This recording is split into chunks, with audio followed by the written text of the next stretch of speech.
नमस्कार, मेरा नाम डॉक्टर ब्रिजेश दुबे है। मैं एक एडवांस लैप्रोस्कोपिक और रोबोटिक सर्जन हूं। मेरा कोर प्रैक्टिस हर्निया और बेरियाट्रिक सर्जरी।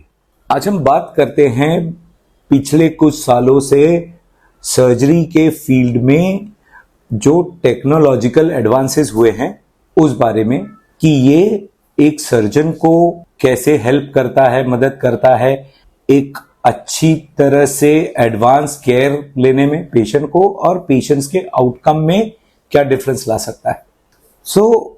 जैसे कि हम जानते हैं पिछले 10-15 सालों में जिस तरह की टेक्निकल एडवांसमेंट्स में रेवोल्यूशन आए हैं, ये हर फील्ड में इसका इम्पैक्ट हुआ है।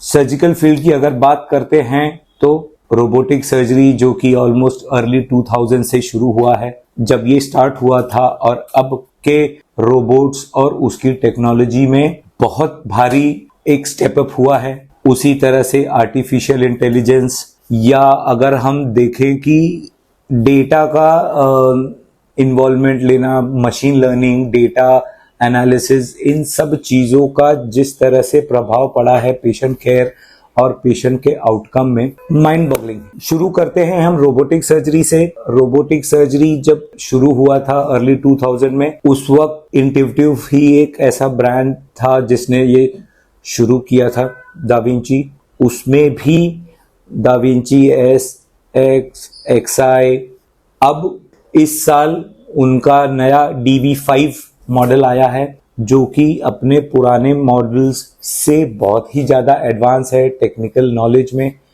रियल टाइम डेटा एनालिसिस में।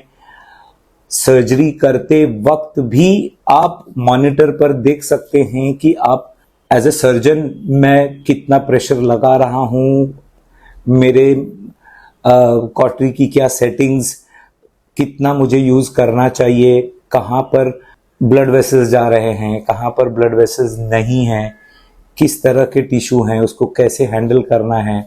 और सर्जरी ही नहीं, but as a teaching instrument आप उसको यूज कर सकते हैं अपने कलीग को या अपने जूनियर को सिखाने में, क्योंकि साइमल्टेनियस स्क्रीन्स अवेलेबल हैं जिस पे आप खुद सर्जरी करते करते और उसको मार्क करके आप अपने कलीग को, अपने जूनियर को बता सकते हैं। तो ये as a training tool, as a surgical tool, ये सारी चीज़ें बहुत एडवांस है। रोबोटिक्स में यूज होने वाले स्टेपलर्स अब अवेलेबल हो गए हैं पिछले 1-2 सालों से, बहुत ही एडवांस। उनके मूवमेंट्स, उसके प्रिसीजन, उसको आप कैसे ट्विस्ट टर्न कर सकते हैं, कैसे मूव करके अप्लाई कर सकते हैं, इन सब चीज़ों की जो टेक्नोलॉजी है, यहाँ तक कि जब तक उस स्टेपलर का अपने टिश्यू पर ग्रिप पूरी तरह से अच्छी तरह से बैठ नहीं जाता, वो फायर भी नहीं करेगा। वो आपको सिग्नल देता रहेगा कि ये टिश्यू आपके ग्रिप में बराबर नहीं आया है, प्लीज उसे फिर से चेक करके अप्लाई करिए। तो ये सब पेशेंट सेफ्टी और आउटकम के हिसाब से ये सारी टेक्नोलॉजीज बहुत अच्छी है। आर्टिफिशियल इंटेलिजेंस अगर आप देखते हैं तो CT स्कैन, MRI, ये सारे डायग्नोस्टिक टूल्स में भी अब आर्टिफिशियल इंटेलिजेंस की यूसेज होने लगी है, जिसमें कि आप एक एक चीज एक्यूरेटली देख सकते हैं, आइडेंटिफाई कर सकते हैं। 3D रिकंस्ट्रक्शंस के अलावा आप उसके और इन डेप्थ एनालिसिस में जा सकते हैं।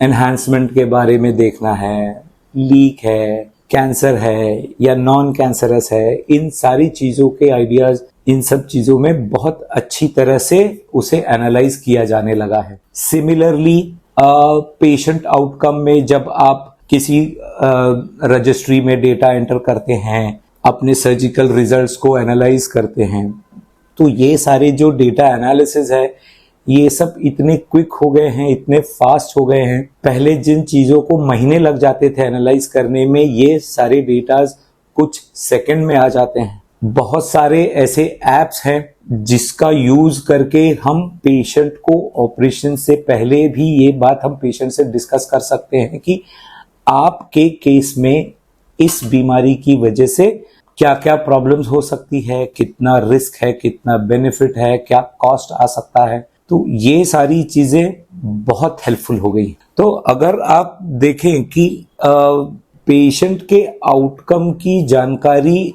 जब सर्जरी से पहले ही पता चलती है, तो आप अपने बहुत सारी चीजों को मॉडिफाई कर सकते हैं, ऑप्टिमाइज कर सकते हैं उस चीज को हेल्प करने के लिए। अकॉर्डिंगली जैसे जो बेसिक लैप्रोस्कोपी है उसमें 3D टूल्स आ गए हैं। आप नॉर्मल चश्मा पहन के और 3D में देख सकते हैं सारे टिश्यूज को, उसको और अच्छी तरह हैंडल कर सकते हैं। कैमराज के जो प्रिसीजन है, जो मैग्निफिकेशन है, वो बहुत इंप्रूव हुए हैं। नई टेक्नोलॉजी में आप अगर देखना चाहें तो स्पाई कैमराज है जो कि टिश्यूज के ब्लड सप्लाई को बताता है। ICG टेक्नोलॉजी है। सिमिलरली जो ICG डाई इंजेक्ट करके आप कैमरा में देख सकते हैं कि अतड़ियों में, लिवर में, गॉल ब्लैडर में ब्लड सप्लाई प्रॉपर है। जहां पे आपने अतड़ियों को कट किया है और जोड़ा है, क्या वहां पर उनका ब्लड सप्लाई प्रॉपर है?